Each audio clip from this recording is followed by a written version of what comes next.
How can I drop a hoarding client? Ugh, this is a tough one, but we're going to talk about this today. Hi there, I'm Angela Brown, and this is Ask a House Cleaner. This is a show where you get to ask a house cleaning question, and I get to help you find an answer. Now, today is a super exciting topic for me because we're going to talk about some of the nuances of the cleaning business. One of the nuances that I want to hit you with first is you got to streamline all of your operations so that you can save your time and energy for the bigger projects like the hoarding. All right, in order to do that, go to housecallpro.com/Angela, where there's a piece of software. It's the #1 service software for service professionals. And if you have a business, you probably have lots of details, especially if you have a hoarding client who has lots of things going on and you want to keep all of those details straight. You do that right inside the app that you carry with you on your phone. Before you go into every house, you check your app and you make sure that all the details match up, that you know all the names of all the people that live at the house, the names of the pets, all the stuff that you're expected to do, any upsells that you've promised, it's all right there.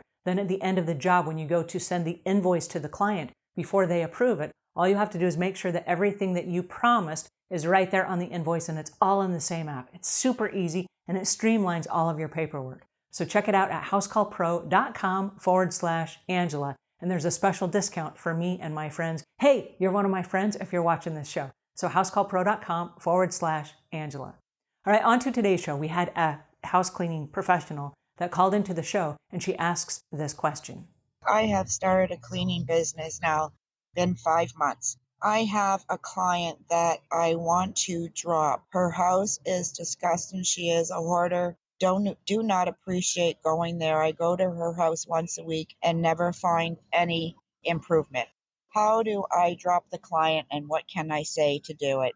All right, how do you drop a hoarding client? This is a really sensitive subject for the fact that the hoarding client who called you probably went way out of their comfort zone to get a house cleaner to come to their house, right? People that are hoarders are ashamed. They know they live in a messy house. They're afraid that people are going to judge them and make fun of them and what have you. But it sounds like from the word choices that you used that there's already a discrepancy between how they're feeling and how you're feeling. You used the word disgusting and unappreciative. And so if that is the filter you're coming in with to this job, that's probably being felt by the customer, which only eggs them on to be more disgusting and more unappreciative, right? So there's probably a frustration or a tension that's happening between the two. And I do recommend that you move on from this particular job. All right, let me back up just a step. You said you're 5 months into your business. And if that is the case, I recommend that you not take on any hoarding clients until you're about 3 years into your business. There's a whole lot to navigate with starting a new business and scaling your business and growing your business and also growing the compassionate skills that come along with dealing with a hoarding customer. Because when we have hoarding customers, it's not just a matter of going in and cleaning, but what you're doing is you're going in and you're approaching all of these things that have hidden meanings to them. Now, some of them may not be aware of the meanings to them. For example, in my family growing up, we saved butter containers. There were these little plastic containers that the butter would come in. And then when we were done, even though it said butter on the side, it was a nice little container that had a snap-on lid, and you could put things like crayons or chalk or buttons or things in there. So we saved all the butter containers so that we could reuse them at a later date, right? But as I got older and I moved away from home, I did not have the arts and crafts that you have in a home with 19 children, okay? But there I was, a part of my upbringing said I must save butter containers. And so as I grew into adulthood and I was out on my own with no arts and crafts, I had lots of butter containers that I was saving and storing because they were good containers with snap-on lids. And I came to the realization I didn't need them. I needed to get rid of them. This was a behavior from my youth that I no longer needed, right? And so people save things for reasons they may be completely unaware of. So you have a hoarder here and you said it's disgusting because maybe some of the things are not put away. And so they pile up on top of each other. And if you have butter containers all over your house, I'm just using this as an example, along with clothes and shoes and other things, suddenly the house looks really cluttered and really messy. And if you don't even know why you're saving some of the stuff, it gets out of control, right? So the customer may have very good reasons in their minds why they have the things they do. But if you're coming in and you're only 5 months into your business, all you're seeing is clutter and overwhelm. And so you're not seeing, here's a person that has a lifetime of beliefs that is stored inside their stuff.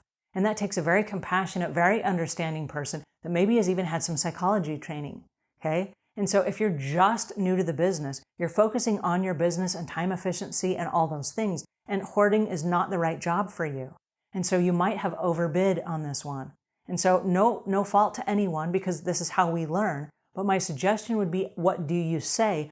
Go to the customer and just say, hey, listen, I really appreciate that you provided for my family, because the money that you paid me provided for my family. And I've learned a lot by working from you. Don't lie. Don't say that you've enjoyed them as a customer and all these things if you didn't. Just say, hey, my business is going in a different direction and I'm no longer going to be able to service your account. Let it be the account. Don't say, I can't clean your home, because now it's an attack to them, right? So you want to keep it very generic and very third party. My company is not going to be able to service your account. That's it, right? It's your company, it's their account. And so it's kind of a distance between you two, and it doesn't attack either one of you. Now, if you're not good at confrontation and you don't want to have a direct approach, you don't even have to go into the reasons why about that you're new in your business and you overbid and all these things. You don't need to explain any of that. Just say, hey, we're moving in a different direction. We're not going to be able to take this particular account. And so I wish you well, Godspeed, and then be out the door. And I would end the relationship as soon as possible, because the sooner you end it, this frees them up to go find someone else. You don't want to leave and well, maybe I'm busy and maybe I can come back. You're not coming back. So make it very crystal clear. This is the end of the relationship, and that frees them up then to go find someone else. Now, this is a very hard conversation to have. And if you're uncomfortable in any way, go stand in front of a mirror and practice. Even if you have to write it down in advance, practice the words that you're going to say, and practice it so that you can present it in a way that is compassionate and caring, and that you say exactly what you want to say. I have lots of house cleaners that I work with, and they are very caged in the words that they use. And when they leave, people are like, I'm so confused. Is she coming back? Is she not coming back? Is she going on vacation? Is she going to take 2 weeks to renovate her business and then she's coming back to service my account? What's happening?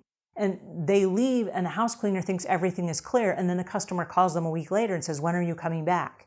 Right? That creates even more angst and more animosity and more frustration. So I'm going to ask you, put on your big girl pants, go out and do this, but be very crystal clear about what it is you're offering. What it is you're offering is that your business is growing and you're growing away from this client. You are not coming back. Okay? Do it, and just do it with the most kind and sincere way that you possibly can. And then from here on out, do not pick up any more hoarding clients until you are in a position where you can actually service them. And it takes a very special kind of person to do that. It is not for most house cleaners. All right, I hope that helps a little bit. If it does, please pass this on to a friend. If we've earned your subscription, please subscribe. And until we meet again, leave the world a cleaner place than when you found it.